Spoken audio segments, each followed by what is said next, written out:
This is the Orioles POSTCAST, your instant game reaction for the Baltimore Orioles. Part of the Locked On Podcast Network, your team every day.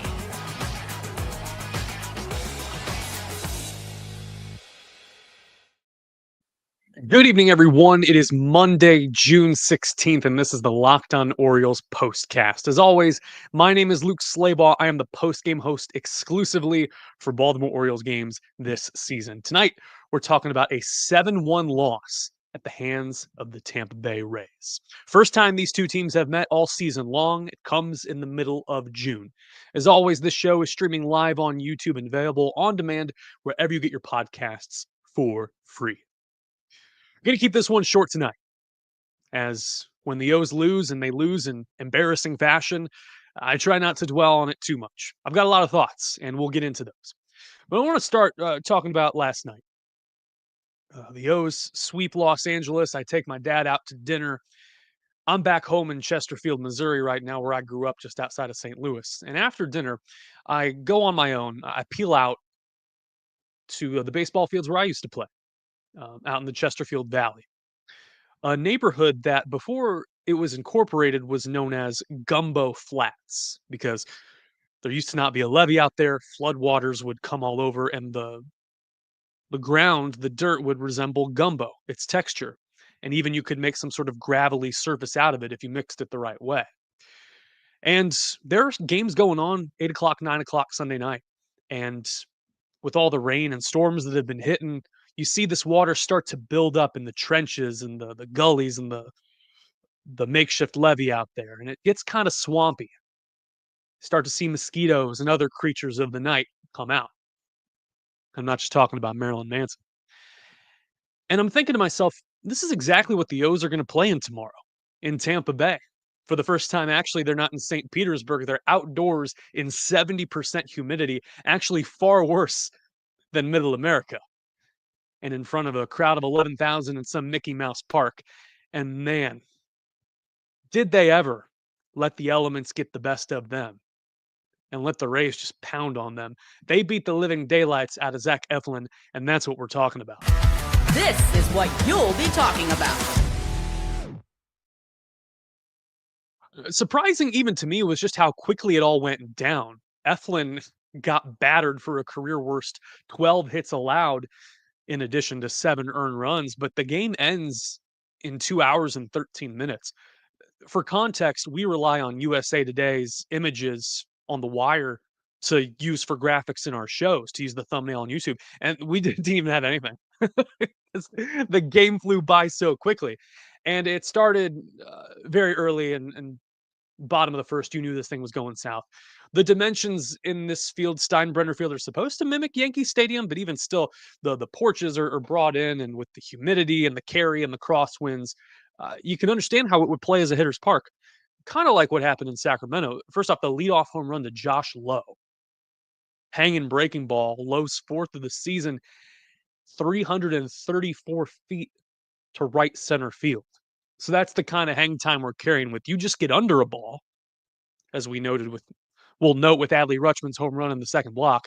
That's the type of damage you're going to give up, that you're fixing to give up. O's kind of hurt themselves, though. Let the Rays get a bunch of infield hits on them, kind of threw the ball around at times. Jake Mangum leads off the second inning with an infield single. He runs very well, so understandable that he would do well in this park. A single by Danny Jansen to right center field moves Mangum from first to third. Christopher Morel, former Cubs castaway, lays down a bunt, trying to bunt for a hit, try to aim for the third base side, but more towards shortstop Gunnar Henderson. Zach Eflin kind of prances off the mound and just falls down, can't field the ball cleanly.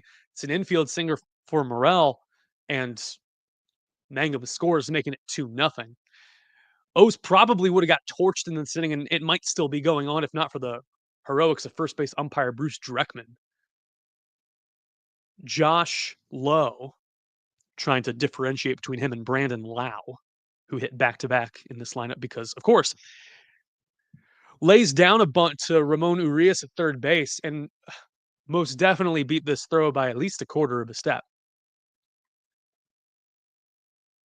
Rays already lost their challenge, first batter of the O side of the first inning, so they can't challenge this, but it's kind of an egregious call. Very much shades of Armando Galarraga in that near perfect game. And they allow Eflin to get bailed out of this jam with only a run and damage. It's 2-0. We saw another infield single from Mangum, this time scoring a run. Hit to Ramon Urias. The throw kind of soft, not a sense of urgency on that play, but just one tally of 7.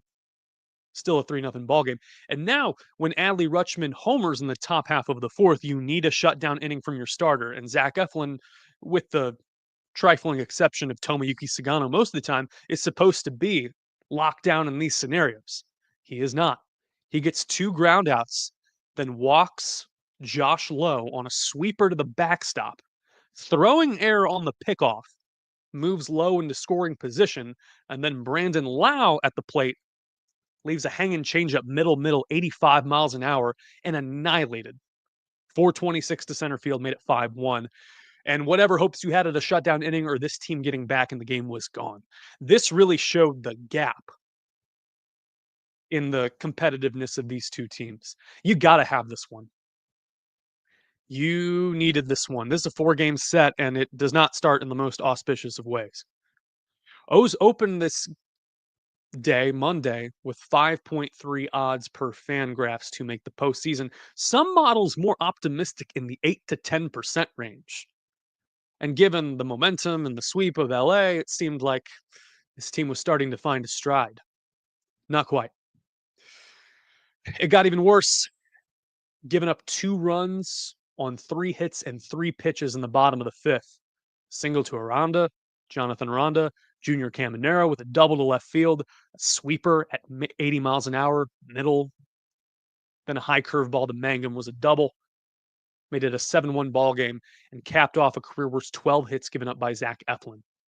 ERA now creeping up towards the 5s, 4.81. And those 12 hits tied for most given up by any O's starter. You have to go back to Cade Povich in that doomed outing in Kansas City, where there was originally 13, and then the Jorge Mateo 99% catch probability that he just whiffed on got turned into an error ex post facto. Eflin missing with the sweeper, no command in the zone, torched. Like I said, we're going to keep this one short. Coming up, we'll talk about the return of Colin Selby to the major leagues. He did a good job in relief. Bullpen, business as usual. Did exactly what they were asked to stop the bleeding. Adley Rutschman goes yard, and some injury updates. We'll gloss over those real quick. And this Ryan Pepio guy, was he really that good? Was he really that good? Stick with us. This is the Locked On Orioles postcast. Ooh. To quote Han Solo, got a bad feeling about this. If you're running a business, you know that every missed call is money left on the table. Think about the last time you had a service emergency, burst pipe, for example. If the first plumber doesn't answer, do you wait? No, man, it's an emergency. That's why they call it that. And that's why having a reliable business line is so important. And that's why you need OpenPhone. You want to service these people. OpenPhone is the #1 business phone system that helps you streamline and scale customer communication, all from an app on your phone or computer. And the AI agent handles after-hours calls, answers common questions, and captures leads, so you never miss a customer ever again.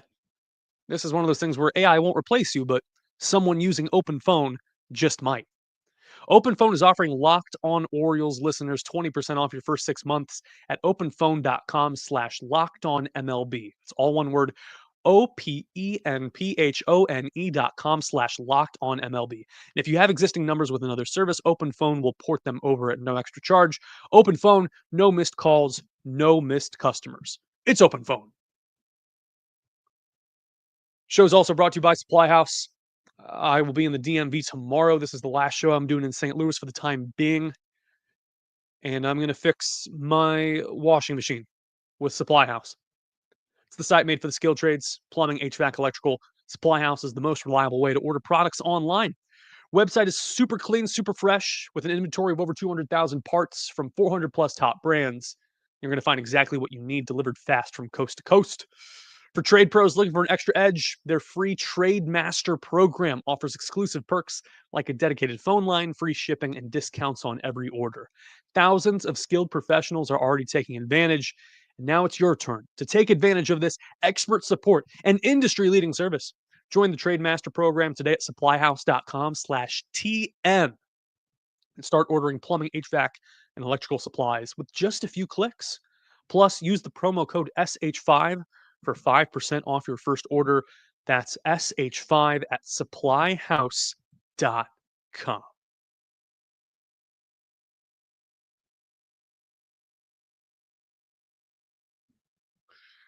We got 5 minutes to burn here live on the interwebs. Adley Rutschman went yard, his eighth of the season, part of the 7-1 loss to the Tampa Bay Rays. Again, Mickey Mouse ballpark, 329, the projected distance. First pitch four-seam fastball off of right-hander Ryan Pepio. Made it a 3-1 ball game, a 45-degree launch angle, which is just ridiculous. We saw one from Gunnar about a month ago. Might have been in the Seattle series or could have been in Anaheim, where he had a 30-something launch angle, maybe in the high 30s, but this was ridiculous. And it was really the only solid contact that the O's got off of Pepio. They finished with 4 hits. Adley gets one, Gunnar gets a nice line drive, Jordan Westberg adds one late, and Dylan Carlson with a kind of a squibber into left field. So not much going off of the former third rounder out of Butler University. Ryan Pepio, former Tulsa Drillers legend, we actually crossed paths in 2021, unbeknownst to me. He was part of the Dodgers organization back then. A couple years ago, gets traded in the Tyler Glasnow trade to Tampa Bay. And started out with good fortune for the Orioles. Jackson Holliday walks on 6 pitches, and Pepio's not showing good fastball command. There's a pickoff play that Kevin Cash challenges, thinking that they've got Jackson Holliday nabbed at first. Not quite. There's no clear and convincing evidence that they tagged him before his fingertips touched the bag. It's the second straight day that an opposing team has earned their challenge before the first out against the Orioles. So Adley strikes out, Gunnar lines out into a 4-3 double play on the first pitch, and so that allows Pepio to settle in. Pepio did have a devastating changeup, what clocks as the second highest spin rate in Major League Baseball with 2510 revolutions per minute. That's a lot. But I had to go back and look at some of the advanced analytics and the way that the O's were approaching this and the way that the game started, at least the first 3 innings, I thought to myself, man, this Ryan Pepio guy's got to be an elite ground ball pitcher, right? Wrong. Among qualified major league starters, Ryan Pepio enters this game 61st in the league. That is near the bottom of qualified starting pitchers. And I was like, how does this happen? For Pepio to induce 4 ground balls in just 2 pop outs. Nothing even hit with that much authority other than Adley's home run. Was he really that good? Or did the O's just bury themselves rather than put up competitive at-bats? And I was chatting with a super fan on Twitter about this back and forth throughout the game. They did this to themselves. Plenty of opportunities to put pressure and drive in runners with scoring position. In fact, the O's finish, 0 for 2, but the opportunities that they had early against Pepio, glaring. Even after Adley hits that home run top of the 4th, Gunnar singles, Westberg walks. And you're thinking, you got Ryan O'Hearn, the leading vote getter at DH to do something. I mean, just put the ball in play. And my goodness, multiple times tonight, in fact, an 0 for 3 night for O'Hearn, gets burned on the changeup every time. Rolls over on one to Brandon Lowe, and it's a 4-6-3 double play.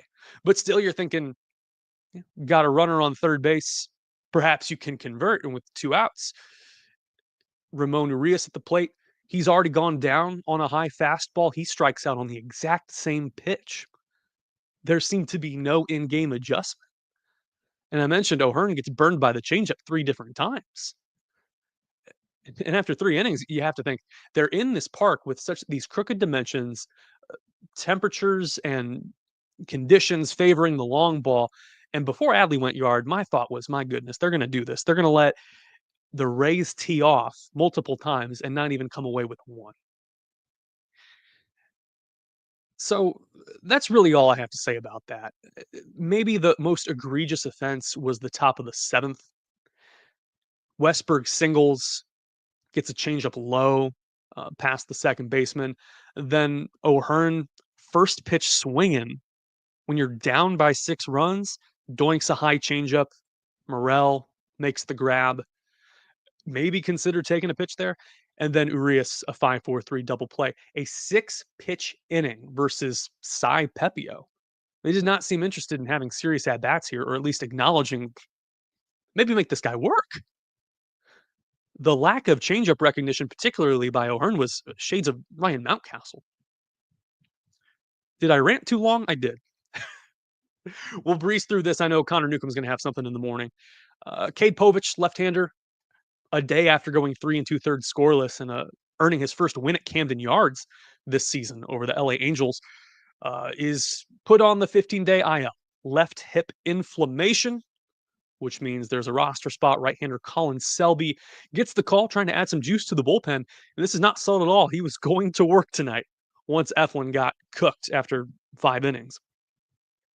And Colin Selby opened some eyes. Struck out 3 in the bottom of the 7th after giving up a leadoff single. Mangum, Caballero, and Jansen, with the fastball playing up at 96 miles an hour. And Selby getting 2 more strikeouts against Josh Lowe and Yandy Diaz on sharp curveballs. So 5 strikeouts total in 2 innings pitched for Colin Selby. And that is your locked-on player of the game. We carry on. Right-hander Dean Kramer projected tomorrow. He of the 5-7 record and a 4.99 ERA against Zach Littell. Littell is a right-hander, 6-6 with a 3.84 ERA. It is spelled as if you would pronounce it little, Littell. It's Littell. But I don't know if his parents are just smart Alex or what. Any guesses on what his middle name might be? It's Stewart. Stewart Littell. Get out of here. That's a Masson 2 broadcast tomorrow, 7:35 Eastern time. And as I hinted earlier, I am back in the old studio, back in the DMV tomorrow. My West Coast road trip is over. Would like to say it was successful. It wasn't. And I will come back to the DMV ready to never miss another Orioles game for the rest of the season. Now, you got to do better than this. You got 3 games to claim down in Tampa, then 3 in the Bronx, and then bringing the Rays up to the yard. It's do or die, man. This is the one. I want to thank you so much for tuning in here to the Locked on Orioles postcast. My name is Luke Slaybaugh, and I'm here with you after every Orioles game, streamed live to YouTube and available on demand. Good night, stay safe, and I'll see you right back here tomorrow.